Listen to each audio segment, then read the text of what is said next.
Good morning, all. We'll start with Managerial Economics. Good morning, ma'am. Morning. Good First year, morning. first semester MBA, right? Yes, ma'am, you are right. Your voice is breaking. Am I audible? Is my voice clear? Yes, Someone ma'am. just check. Okay, thank you. So I'll share my PPT. Last week, I think we stopped with cost. So quickly, we have very less time. We have to finish it. So cost, I think you remember what we spoke about cost, different types of cost. I gave you I think I gave you a data set also. So what is fixed cost, variable cost, average fixed cost, average variable cost, average total cost, as well as total cost, margin cost, everything we saw. So with the numbers which I gave you, you can try working on it because it was little simpler when compared to the textbook data set. Any data set will give you the answer will be the same provided the data set is different, but the concept will be the same. So the equations for each and every variables I've given you. So based on it, kindly work with it. I just opened the textbook, one sec. We are in cost, page number 66, right? We spoke about the cost schedule. So same way as demand schedule, cost schedule means the different, it gives a combination of price, cost as well as output. So that is cost schedule. Then based on the cost schedule, you're drawing a cost curve. So I think you would have drawn the cost curve with the numbers which I gave. If you try drawing the cost curve, you can understand how different curves. I'll show you the curve. Where's the cost curve we had? See, this is what we spoke last time: fixed cost, variable cost, total cost. And can you see the cost curve here? Different types of cost curve. This is what average total cost, average fixed cost, average variable cost. So with the graph or with the table which I gave, kindly try to calculate it. You can see how the average fixed cost, it just keeps moving down. But it does not touch the x-axis. It keeps on decreasing. And then you have you have this average variable cost which goes down and comes up, and you can see the marginal cost. Actually, marginal cost goes up, goes down and comes up, and it cuts the average variable cost. Average variable cost will cut the marginal cost at its minimum. Try to draw the graph and have a clear understanding about these two concepts, because the relation between marginal cost and average cost, if you can understand only when you draw like this. So average fixed cost gets smaller and smaller, but it does not touch the x-axis. It will be little above the x-axis only. It will never meet the x-axis. And MC also goes down and comes up. This is due to large law of diminishing marginal returns. And then you have average variable cost, which goes average variable cost, which actually comes down and goes up, which hits marginal cost at its minimum. And then also ATC is there, average total cost, because after this we'll be speaking about the firm market. Then again, when we speak about this, you'll understand. Or if you have a clear understanding now, it'll be easy for you to have a better idea then also. So ATC also comes down and goes up, and it cuts MC at its minimum. So these points should be noted when you draw this. And you can be asked different types of cost. So you can there are, I think, 6 to 9 costs which I spoke now itself. Then you have money cost is there, which is measured in terms of money. You have something called as real cost, which is measured in terms of physical and mental efforts. And you have implicit cost. Implicit and explicit cost is there. Implicit cost is it is owned by the firm. Assuming that I'm working for my firm, the self-owned firm service, I'm giving a service for my firm. So that cost is implicit. Explicit cost is cost actually paid by the firm, like for workers or the people you have hired over there. You're paying the rent. So all these comes as, we call it as explicit cost. Then you have economic cost, is that transaction cost, book cost. So around 10 to 11 cost, because I gave you very simply, I spoke about all these costs.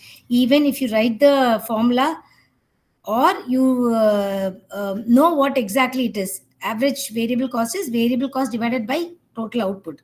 So per unit cost, per unit variable cost. So all these, if you write, it becomes around 10. So if in case you asked a question on write a different note on cost, you can write all these things. And then you have already we spoke about short run and long run, how it going to affect. And here's something which I want to say is short run cost. Short run cost, average total cost is I'll open the thing. Yeah.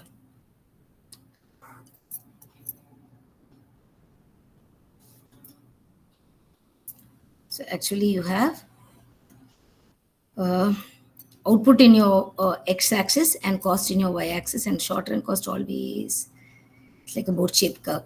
And this is total cost is here. So this is short run cost. So what does this cost say? This cost, I'll put a term here also. This is minimum. When cost is minimum, this is output. You produce output. Okay. This is a minimum cost. Till this, we call it as economy of scale. And here, in spite, you know that you can increase your output. At the same time, your cost is also increasing. So here, what happens? This we call as diseconomy of scale. So this economy of scale and this economy of scale, we'll be speaking little after this. Then this, what did I say? This is short run cost curve, and long run cost curve is many short run cost curves form the long run cost curve. So it is almost like a boat shape curve. So this is short run, this is long run. And short run cost curve, we call it as a plan curve, and this is we call it as a planning curve, because this is just many short run curves form a long run curve. It is a boat shape curve. So this is long run curve. Same way you mark this as cost and this as output. And there are many factors which affects the cost. Internal and external factors are there. And then we call this as economy of scale. I said right now, right? It means the advantage. Scale refers to the size of unit. So actually economy of scale is nothing but cost advantage due to large size of production. And this economy, there are many factors which cause this economy of scale. This is nothing but you have labor economies, internal factors and external factors. As I said, internal factors, you have labor is there, technical problems, the managerial is there, marketing, all these are internal, and financial is there. And then external factors is nothing but which is not under our control, something which is outside. And this economy of scale, we speak about this when the definition will be like disadvantage. This was economy is advantage, this is disadvantage. It arises when because of the firm or a group of firms due to large scale of production. That is what I said. Till here he should know, yes, this is I can produce till here because my output is increasing. At the same way my cost is decreasing. But when I start producing more, there is some disadvantage in this. So that we speak when it comes over here. And then there are different, again, for this economy of the scale is also we have lot of factors which causes this and that. And then we spoke about return to scale also. Next we'll be speaking about break even point. Break even point is very important. It calculates, yeah, this is what we saw. And this is, yes, next we you need to know about average cost and marginal cost. As I said, kindly try to draw the graph and you see how the average cost and marginal cost intersects. The minimum point, I said average cost should cut marginal cost at its minimum, and marginal cost comes down and then it raises. So the other side, when marginal cost is less than average cost, you see average cost is decreasing. At one point, average cost is equal to marginal cost. And then the another phase will be as marginal cost increases, average cost will also increase. Here, marginal cost is greater than average cost. Kindly have this graph so that it will be easy for you to understand. Marginal cost, nothing but the change in total cost when by producing one extra unit of output. And the average cost is total cost divided by output per unit cost. So this is what we saw. Economy of scale, diseconomy. Last class, I think I remember speaking about constant diminishing and increasing return to scale. So this is what it is. And then about break-even point. Break-even point, we know that it calculates and examines the margin of safety of a business based on revenue, which is associated with cost also. And actually, You can it helps to find out the volume of sales when the firm's cost and revenue becomes equal. No loss, no profit. That is what they say over here when we speak about break even point. And here you can actually, this break even point can be performed graphically and mathematically, as well as mathematically. This break even chart, it gives the relation between cost, revenue, and output or units sold. So this is what it is. This is a graph. I think it is in page number 74 in your textbook. So when you draw the graph, we have fixed, there are certain assumptions. The cost must be, fixed cost must be constant, the variable cost must be constant, the total unit sold or per unit sold, that must be constant. All these are some practical difficulty when you calculate break even point, but we do calculate break even point with certain limitations. So this break even point, when the revenue increases, the profit increases at a faster rate than the increase in total cost. So here you can just draw the total cost. Here you have total cost, or there's another graph also which can be given in your textbook or the net, some websites. So here's, in certain websites is given total cost or total revenue is in your y-axis, and units sold is in your x-axis. So you have fixed cost. Fixed cost, it's always fixed. This is fixed cost. And you have total cost. Total cost, how do you draw? You draw total cost from here, right? Total cost will be from here, total cost. And then revenue or sales, it will be from, it's like this revenue. This year it is very bad, because see, this is loss. This portion, this exact portion we call as break even point, and this is loss, and this side it's profit. So then you have break even quantities given, safety margin, the formulas, everything is given. The limitations of break even point I already spoke now. And then risk and uncertainty. So what is risk? Uncertainty is a situation where a decision can lead to more than one possible outcome. Risk, what is risk and how it is defined. Quickly, I'll give you 3 points. The rest you can see in your textbooks, which is given different types of risk. And different types of risk. You have business risk, you have market risk, inflation risk, economy risk, you have liquidity risk. Then you have cultural risk is there, currency risk, government policy risk. Page number 78. Kindly go through different types of risk. Short answers you can write. All these, the situation when a market faces, a business faces due to loss, it becomes a business risk. Then interest rate risk, because of rise or fall in interest, mainly because of fall in interest rate. And credit risk or liquidity risk, because you're not able to sell at that point. And then you have derivative risk, cultural risk, you have currency risk due to currency. Then you have some shipping risk is there. So many risks are there. I don't know whether I've included that here. If possible, I'll just send it as a different mail on different types of risk. Around 48 types of risks are even there. But basically, I give these three types of risk, or three types of investors are there who faces risk. One is risk lover, second one is risk averse, and the third one is risk neutral. A risk lover, very simply, just take this. If you have you are so crazy about the bike, you're so crazy about driving a bike.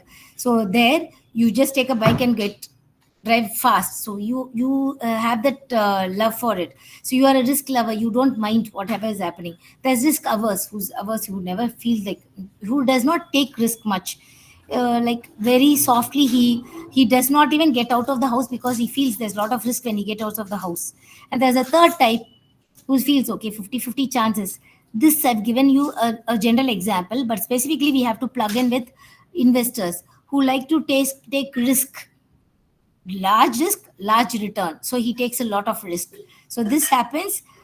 He does a lot of investment. So he's a risk lover. Second is risk averse. He feels, no, I'll put in a safety place like government securities or in a post office. So that is little safe for me. I don't want to have anything. Risk neutral, 50-50. He always want to be safety zone. I don't want to invest so many thousands. Just a few hundreds I'll be investing here. That is enough for me. So that, based on it, the payoff is given. But now currently, the theory is changing. The original theory says lot of risk, lot of return. But now you're telling with minimum risk how you can increase your return. That is the new theory which is coming. So that also I think you'll be aware of that. Here we are speaking about a simple chapter called as risk and return, and then you know how the payoff is expected. So I'll draw the payoff here. You have three. One will be the page number 80. The payoff is here. Payoff is here, x-axis, and here you have the utility, how much happiness or utility you have, or how much satisfaction you have. So there are different, as I said, there are three types of investors are there. As your payoff increases, if your utility is like this, sorry, it is like straight 45 degrees. What is it? This is your payoff, this is your utility. This is one type of investor. We call him as risk neutral. And there is someone when your payoff, when your risk, there's another type of investor. I spoke about three types of investors: risk averse, risk neutral, and risk lover. So this is, see, less risk he's trying to get. Based on the risk only, he'll be paid off. And there is something which has an inverted curve. So here, risk, risk return. More risk, more return. So this obviously has to be risk lover. Draw and understand it. Risk lover. And this will be risk averse. And this will be risk neutral. So then you there are in your textbook it's given there are different ways to how to manage the risk and uncertainty. It can be diversify your portfolios, or you need to know the mechanism, how to calculate the risk, how to adjust the risk, and how to you should mitigate your risk by knowing what is going to happen next. Like, there is a different theory, risk itself a different paper. So that paper, it actually discusses how to handle risk, or how you can calculate the risk. And then hedging is also one point, and insurance, like I said, businesses can always be transferred with this type of insurance policy, so that can also help to mitigate the risk. And finally we have, yes, now we are moving on to market. What is this market? You know, when market is a situation where large number of buyers and sellers meet each other to exchange goods and services. Here this is in page number 83, unit 3 we are. So just we have to rush up. So that is the reason I'm moving on. Till this, we are in the page number 83. Are you there? So Yes. market, as I said, there are two types Yes, of ma'am. market. One is, thank you. Market is a situation where large number of buyers and sellers come together to buy and sell goods and services. And here you have something called as perfect competition and imperfect market is there. Perfect market and imperfect market. Perfect market. I'll before this I'll tell you two situations. I'll explain you two situations. One, kindly mute, please. They're running out of time. There are two situations. One, the situation which prevails in market is the price remains the same. I think, see, from the beginning, I'm telling you this. These things which you see in day-to-day's life, but we wouldn't have thought this is what this type of market or that type of market, and this is economics. We wouldn't have thought at any point of time until and otherwise we touch this topic. So in market, you can see some a situation, two different types of situation. Situation one will be the price remains the same. There's no compromise in price at all. The price will remain the same, but he has to sustain in the market.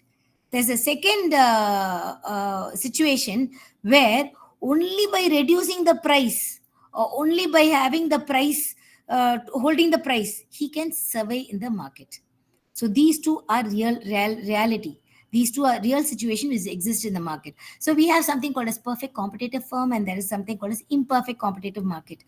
Perfect competitive market, we'll be speaking about this, and about definitely about market you'll be getting a question. So this is no doubt about it. So you can market. And about perfect competitive market, we'll be speaking. There's something called as imperfect market, which is not perfect. So we call it imperfect. Under imperfect competitive market, we have duopoly, oligopoly, monopoly, and monopolistic competition. So perfect competitive market. Here there are several characteristics of this firm inside the perfect competitive market.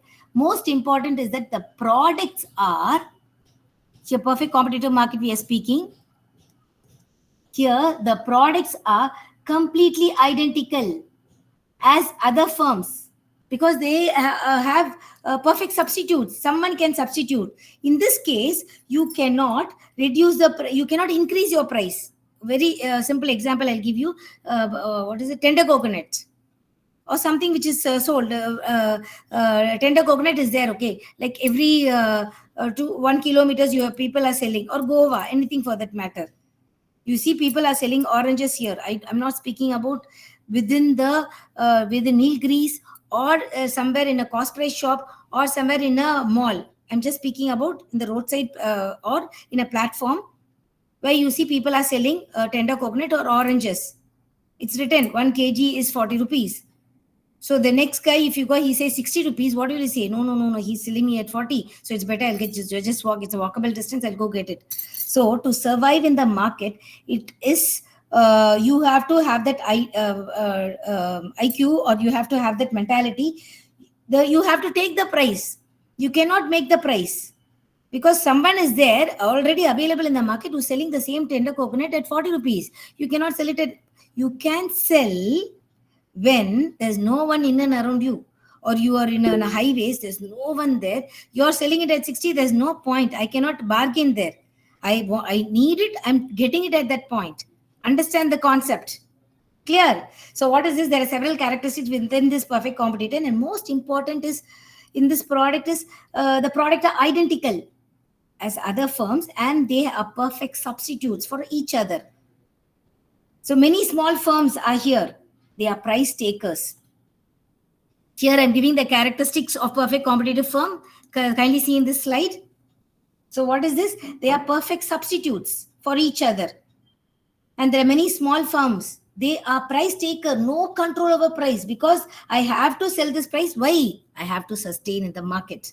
I want to sell my product. That is me. So no control over price. They take the price from the market.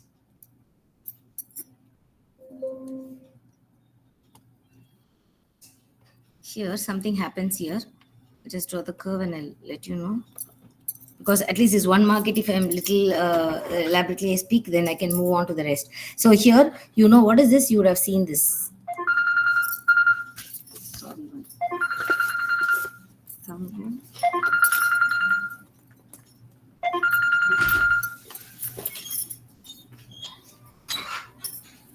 Sorry. So what did I say? This is a firm. We have price, and this is.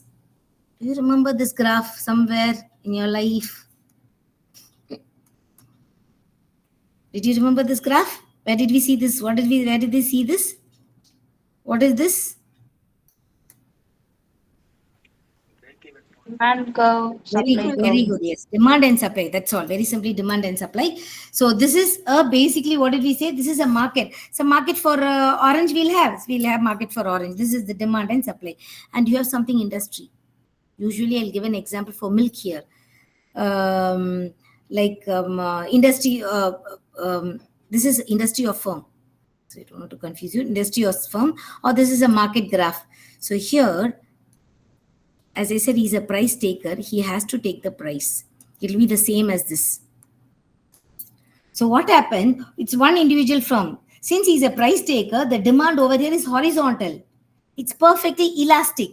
He does not have any control. We saw this perfectly elastic. He does not have any control over price. If you increase the price, other firm will be there. There are so many firms in the market, they'll go and get it from them. So you cannot lower the price either. You will be having the price. There's one case when the individual price itself will come down. That will be a very interesting case. So that will be we call it as when you calculate profit and loss. So that will be a very interesting case of this perfect competitive firm. So what happens here is you have should have spoken about marginal revenue. Okay, after this I'll speak about revenue. I think I did not give you about revenue. Okay, here you have something called as marginal revenue curve. Demand curve is also marginal revenue curve for perfect competitive firm. What is this marginal revenue? Additional revenue that a firm gets when they sell one and another unit, extra unit. Marginal revenue. You have been speaking about marginal cost, marginal utility, marginal profit, marginal revenue. So marginal means by selling one extra unit. So the additional revenue which he gets by selling one extra unit. So when they sell one extra unit, they're getting some revenue. So this marginal revenue in this perfect competitive firm, this price line will be the same as marginal revenue line, will be the same as average revenue line. This is also the demand curve. This is only for perfect competitive firm. Okay. So demand and marginal revenue horizontal. So here we can try to plug in few curves, few cost curves. Like you have a cost curve like this. I'll try to do here itself, or else I'll show you. This is something like this. I'm sorry, drawing this like this. This is ATC curve, and as I said, your marginal cost curve will come down and go up like this. Marginal cost curve. Okay. This is marginal cost curve. What happens here? We, after plugging in few cost curves here, we can actually find how many units a firm has to produce. A firm should produce. There is two golden rules. So soon after this, I'll speak about those producers equilibrium also. So what is the two rules? We have to produce when MC and the ATC. This is ATC, right? I said no, MC and ATC. When MC and ATC cuts, how many units should you produce? You should know that. That is the main key of this macroeconomic, of the managerial economics. That is profit maximization rule. All firms should produce when MR cuts MC, MR equal to MC. So again, I'm drawing here one curve. So assuming I'm having, I had this MC, MR curve here, and MC curve is like this, MC curve. So the rule says when you have to produce when MR equal to MC. Assuming my MC is like this, I'm getting it like this. Okay, this is point A, point B. Kindly look into this graph. This is point A, point B. What is the first rule of profit maximization is MR should be equal to MC. You can see 2 points, point A and B, MR is equal to MC. But can I stop my output? This is output. What did I say? Profit maximization rule, or where you should stop your output to increase your profit as a firm. So that is what we are speaking here. This is a main key of managerial economics.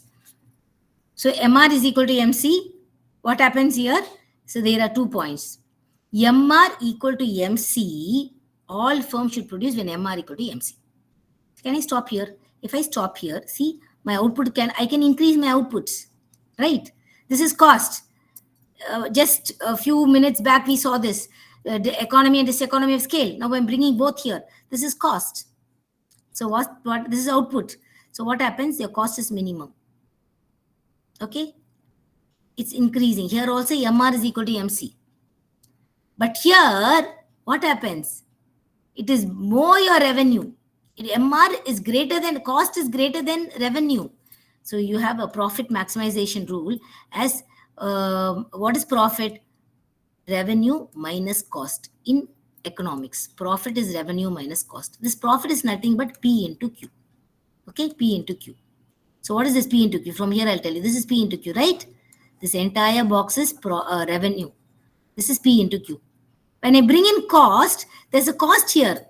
If my cost curve cuts here, my cost curve cuts in this place. This is my average total cost, assuming this is my total cost. So when the cost is here, it'll be something like this. So here I will be reducing, deducting the cost. So revenue minus cost, this will be my profit area. Okay. So this basically says that you should always produce as long as MR is greater than MC. Very simple rule. MR must be greater than MC and MC should cut MR from below. Right? MC should cut MR from below. This is the third rule. Note, make a note of this. What did I say? First rule is MR equal to MC. This is profit maximization rule. I seriously don't know. It must be in your textbook. If I've seen the page, I would have definitely indicated you. But this point, you must be clear about this when you move into market. What did we speak? We are speaking about profit maximization rule. MR equal to MC. When MR equal to MC, this is profit maximization, or where you should stop producing. Where you should always produce, as long as MR is greater than MC, it is always safe that you can produce. When MR equal to MC, you should stop producing. And the third rule is MR should cut MC from below. This is a point. So you should stop producing here. When you produce more, the cost is greater than revenue. So here, can you see revenue minus cost, or revenue equal to revenue greater than cost is always profit. Revenue less than cost is loss. So when revenue is greater than cost, then you have profit.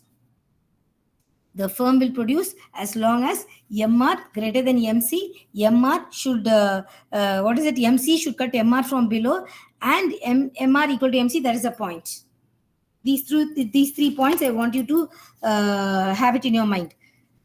We are speaking about perfect competitive firm. Few characteristics I said we are speaking over here. Where am I? I'll show you the graph. What is it? Here, the main key characteristics. There are large number of buyers and sellers. Yes, no? What did I say? In my garden, suddenly there are a lot of mangoes are there. They just pluck in and they are sitting on the roadside itself. There no need to be any people. I no need to get any government license to give the what is in my firm or what is in my garden. Someone who's passing the roadside can just get it from me. There's a shop next to my house. I can give it to them and ask them to sell it. I needn't have any license. Here itself also someone can sell outside the house itself. So what is it? There are a large number of buyers and sellers who can influence the market. They cannot influence the demand. A large number of buyers, he cannot influence the demand. Large number of sellers, he cannot influence the market supply. Because it is homogeneous good, same good. Even rice also can be a very good example for this. Selling rice. Same cooking rice, which we cook for, which we eat daily, or the wheat. There are different brands, but the basic one, which everyone uses, that is same. And then because I have perfect knowledge about the price and good, so I'll be a price taker. The firm is a price taker. He cannot make the price. Here, no government intervention is here. Perfect elastic. See this? The characteristics are over here. 5 to 6 characteristics is enough. And in your textbook also it will be given. What did we say? The revenue curve is a demand curve. Average revenue, marginal revenue, demand, as well as price is horizontal here. It's parallel to x-axis. And then, they are the price taker. He does not have any control over price. There's no government intervention here. So here I'll show you, since it is here. I don't think I can draw because if it's not able to draw. Here itself I'll draw. So what is it? I said we have got the cost curve here. Right? MR cuts MC. This point. This point. When MR cuts MC, this point. Right? This point I'm drawing.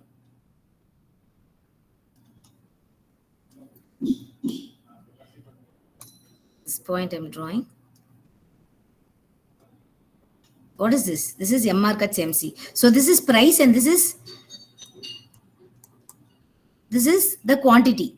This is the price and this is quantity. So this entire box is revenue. P into Q is revenue.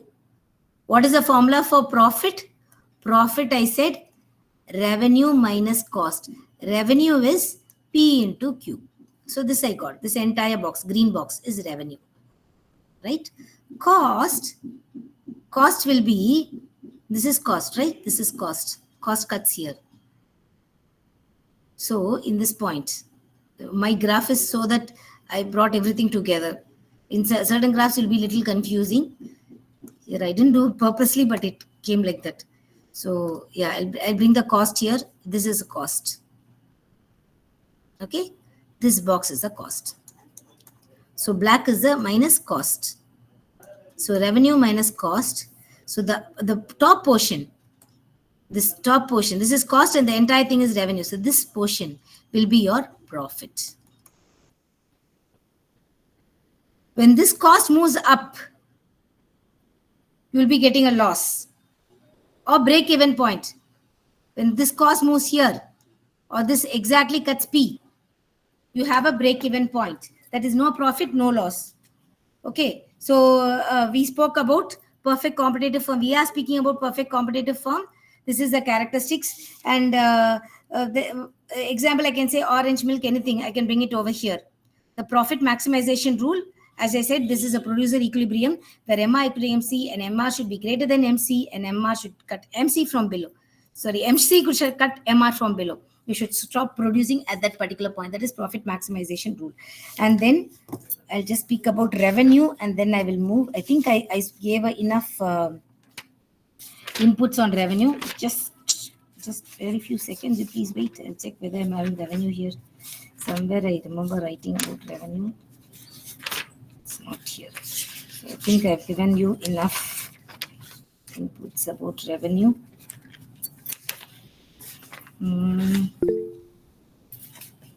Here, actually, revenue is nothing but I'll give you the definition of revenue and what is revenue. I think it's not here. Revenue curve, we call it as a producer's demand curve. The quantity of a commodity a producer is willing and able to sell at different price. That is total revenue curve. And revenue we spoke. What is revenue? Total revenue, marginal revenue, average revenue. All these three are there. And then you have something called as what did we say now about revenue? Yes, revenue is a producer's demand curve. That we call it as revenue. I'm not able to find it yet. Yeah. Then I'll quickly speak about this and move on to the next market also.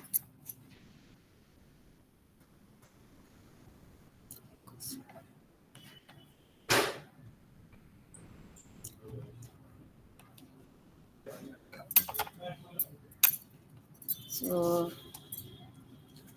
as you know, total, I just give the formula alone because if in case you get any for exam, I'm just giving it total revenue is equal to, total revenue refers to the total amount of money that a firm it gets from selling the product. So it will be output by P, output into P. And average revenue will be, just take a note of it, TR by Q. This is revenue per unit output. And then you have marginal revenue. Marginal revenue, total revenue at N minus total revenue at N minus 1th unit. So P, what did we say? Revenue we is telling, right? So total P into Q. Total revenue is equal to P into Q. Right? So this is, from here I'll tell you. So average revenue is given as total revenue by Q. Total revenue formula was already P into Q. So average revenue is equal to P into Q by Q. So average revenue is same as price.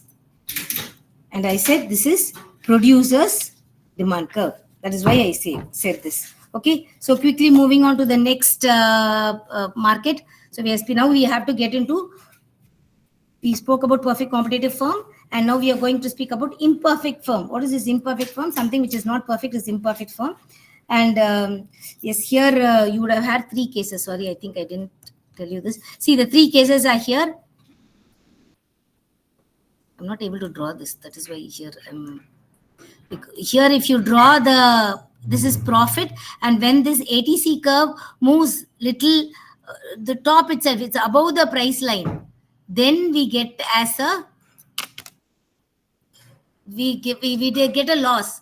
And if exactly touches the demand curve, then it is neither profit nor loss. That is a break-even point. Actually, there's a shutdown rule in this perfect competitive firm. The firm should shut down if the price is below average variable cost. You see where the cost is? You know how the cost is over here when we plug the cost. There is a cost curve. See, if the price line, again, it's a NOT note, price line is below the average variable cost, it is the shutdown rule for perfect competitive firm. Okay, it's not written here. I think I don't know when the other notes I've sent it. I'll just recheck it again. So then the next one, as I said, is imperfect competitive firm. Imperfect firm. First, I'll be speaking about oligopoly. Oligopoly is nothing but few. What did we see in perfect competitive firm? Large number of buyers and sellers. Oligopoly market, very few sellers. Quickly, I'll give you an example. Very few sellers is, if in case in your city there are few outlets only for a particular product. Okay, so assuming there are only 5 to 6 output in your particular product, output place where the particular product is sold. An individual is selling, only 5 sellers are there. What do? They sometimes there is a critical, a tricky scenario in this oligopoly market, that is price instability occurs here in one area. Assuming in my city there are 5 to 6 areas I'm having, this particular product is sold in one area. One producer, what is it thinking? Why should I sell at this point? Can I slightly reduce the price? Understand the concept? This is imperfect competitive firm. He's trying to reduce the price. When he reduces the price, uh, since it is 5 to 6 people outlets in the area itself, people see that in that particular area, this product is sold when compared to others, it is of less price. So he gets the entire market there. That is the only case in this oligopoly market. You never have a. I'm not able to draw here. In this oligopoly market, you never have a perfect demand curve. The demand curve will be something like this, and a small twist will be there. Again, it will be like this, is called as a kink demand curve. That kink demand curve, you can observe it in the oligopoly market. KINKED. In many in a competitive examination, they ask in which firm do you find this kink demand curve? In which this is oligopoly market. Because since this I think in marketing also, in paper you would have seen this, a producer or a seller who just try to reduce the price, he just gets the entire profit. That is skimming price, they say, skimming profits. He gets a profit just like that. On the skimmed milk, you have that layer, right? He just takes a profit like that. So that is oligopoly market. This, what happens here? Price instability is over here in this market. Price instability. So there are few characteristics of this oligopoly market. As I said, there are few sellers, and actually this is the original, real, existing market in reality. When you open, they spend about 80% of their on advertisement itself. Example, when you open the TV, what happens? Car, a cell phone, all these are real examples of oligopoly market. What is happening here? Here are a few sellers, same characteristics. There are a few characteristics here also. I think I would have posted it here. Oligopoly. Okay, here, see, there are few sellers, few large producers, high barriers to entry. No one can just like that enter and have a car market and control over price. He's making the price. And this is a real firm. He spends a lot on advertisement. And the price instability is there. All these points also you can add. That is what this is the king demand curve, right? See here. Price instability is there. Demand is elastic here. So you have 6 to 8 points. Point out. If they ask you about oligopoly market, just have this point here. And then you have something called as duopoly. What is duo? Duo means two. Only two people sing duet. So two sellers. Only two sellers. Market is what? We are speaking about buyers and sellers. Only two sellers are there. Sellers are selling the. So in your area, you are a key seller. In my area, I'm the key seller. We are in the same city. So what happens? We two can play a nice game. See, you increase the price. I will also have the same price. They don't have anyone else here. Only we two are here. Only we two are the game players here. Either he'll come to you or to me. So this is a special type of oligopoly market, is duopoly. Clear? I know I'm fast, but I want you to understand the concepts. Is it clear? Yeah, ma'am. Yes, ma'am. Thank you. The next one is monopoly. Monopoly, a single seller. It's a market situation in which there are a large number of sellers will be, large number of buyers will be there, but only one single seller is there.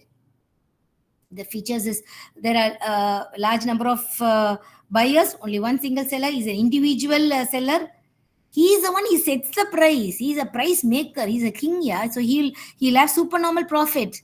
Not like perfect competitive. Perfect competitive firm, you have a normal profit. You have a profit, you can have a loss. Yes, supernormal profit is here. What is it? He is the one who's keeping the price. He's the one who's selling. He's the entire one who's supplying for the entire market. He's fully controlling it. In this market, you have something called as a price discrimination is there. Okay, price discrimination will be here in this monopoly market. Just check in there are few points which I've given here. Even in your textbook, I need to for you to check this. And here, what happens to the demand curve? Demand here a small here only it will happen. A small change in price, the price change, even if it is more or less, demand change will be very less. So here he is a price maker. He has an you don't know about the you don't have a knowledge about the price. It's fully restricted area. You cannot just like that come inside. No one can get inside. At least oligopoly market is little better. And here you have supernormal profit. Next we move on to monopolistic competition. What is this monopolistic competition? What is the demand curve over here is based on the extent of the product differentiation. When you get into a jewelry shop only, you know what twist they are having inside. 1 for 1 or 2 rupees less per gram. So how many competitors they are facing? They have a lot of. This is a combination of monopoly and perfect competitive firm. Most of the time in the exam, they ask about the difference between monopoly and monopolistic competition. Monopoly, single seller. Here, there are sellers. It is a combination of monopoly and monopolistic, perfect competitive firm. Oh, monopolistic competitors demand curve is one of the many firms that makes up the market demand curve. In the monopolistic competitive market, each firm acts a monopoly itself. Because it's my product, my jewelry shop, I design it in a different way. But I know there are many close substitutes available here. If you're not going to come to my shop, there's a different shop. But the design, but the incentive which I give here, some sort of surprise which I give when you come to my shop, that is different. So here, the monopolistic competitor raises its price. He can raise its price also. Same consumer will buy a similar product in another firm. So here also relatively large number of buyers and sellers are here, but it is a differentiated product. What is this? And he has some control over price. Easily, it is low barrier to entry. And here also he spend most on advertisement. Jewelry shop and what is it? Shampoo, soap. All these can be, I can give it as an example of this monopolistic competition also. And then toothpaste, fast food. Okay, so next. So this have this table in front of you. It will give a combination of all different type. If they ask you about the difference between perfect competitive and monopolistic competition, you can take this or the other two. Oligopoly alone will be not here, but whatever I spoke, oligopoly's characteristic I would have given here, somewhere here. Yes, it's here. And the curve is also here. And this is a difference. Okay. So quickly moving on to the, I forgot this price discrimination. As I said, no, there's something called as price discrimination. This you can see in monopoly market. What is this price discrimination? Discrimination, you see, there is some sort of difference between me and my sister. My parents are not treating us same way. That is the discrimination. Or the teacher is not treating these two students the same way. Some discrimination meaning that only. So what does it mean? Same product is being sold with different price at different places. Will it happen? Of course it will happen. In a cost price shop, tur dal is different. In the market, it's different. In the mall, if you go get it, it's a different. In a branded place, it's different.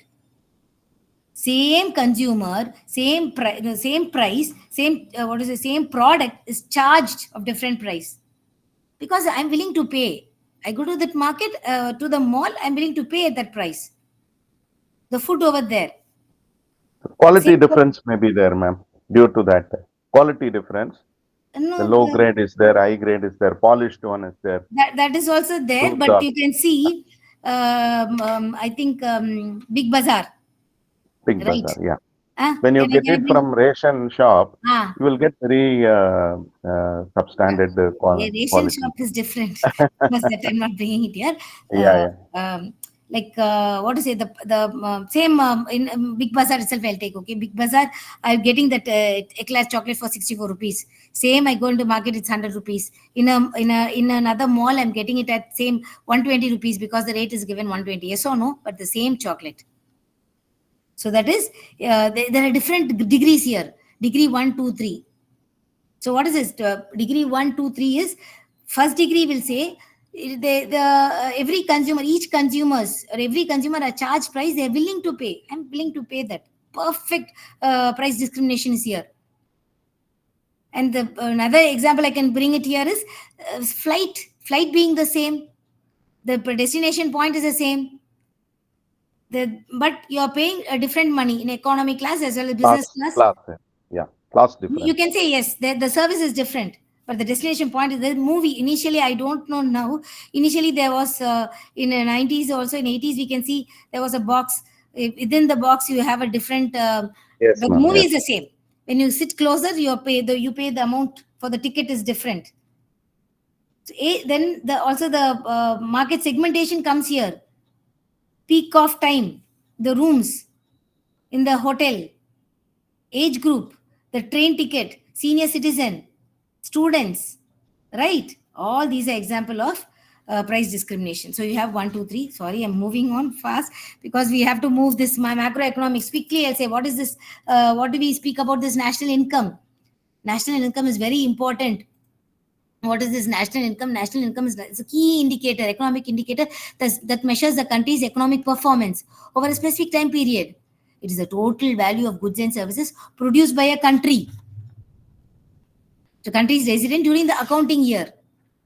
So it is a metric. When I want to speak about my economy's growth, my economy strength, I'll be speaking about this national income only. There are indicators. It measures the indicator, call it as GDP. GDP is gross domestic product. It is the total value of all the final goods and services that is produced in the domestic territory of a country itself. Understand clearly? In within India, the domestic territory, I said, within countries borders during a financial year, the total value of all goods and services produced, that is GDP. That is GDP. Then you have GNP. I think I didn't I write the formula here. GDP is there. GNP is there. GNP is gross national product, total value of all final goods and services produced by the country citizen, including the product by domestic business and labor abroad also. So that is GNP, gross national product. And then you have NDP. NDP is very simply GDP. You already spoke in. Yeah, it's right. So GDP, NDP will be GDP minus depreciation. And NNP will be GNP. We spoke about GNP minus depreciation. That's the formula. Okay, and this GDP, we have three measures. When income method is there, output method is there, expenditure method is the income method. You know what is the income? You're summing up the income of the individual of an economy. You know how the income comes through profit, through interest, through rent. What is it? The four factors of production. We said no. So that is through income method. Then you have some output method. Output, what are the output goods and services produced in a nation, different sectors, primary, secondary, tertiary sector is there. So you try to compute the summation of it. We are speaking about macroeconomics. Macro is nothing but summation of all micro. Total outlay method. Third one is expenditure method. Expenditures, consumption, investment, government expenditure, which includes export minus import or net trade. Here, I should speak about aggregate demand and aggregate supply. What is aggregate demand? Total demand of goods and services in an economy. Total supply of goods and services in an economy. Individually, we saw in micro, in macro, total demand. Summation of all individual demand, total demand. That is aggregate demand. Okay. Then quickly, we'll speak about employment, unemployment. You know what is employment rate? How employment is... what is employment and how unemployment rate is calculated. What is the different types of unemployment is there given in your textbook. And then you have unemployment the factors which contribute to this. Labor force is there, work population ratio is there, unemployment rate is there,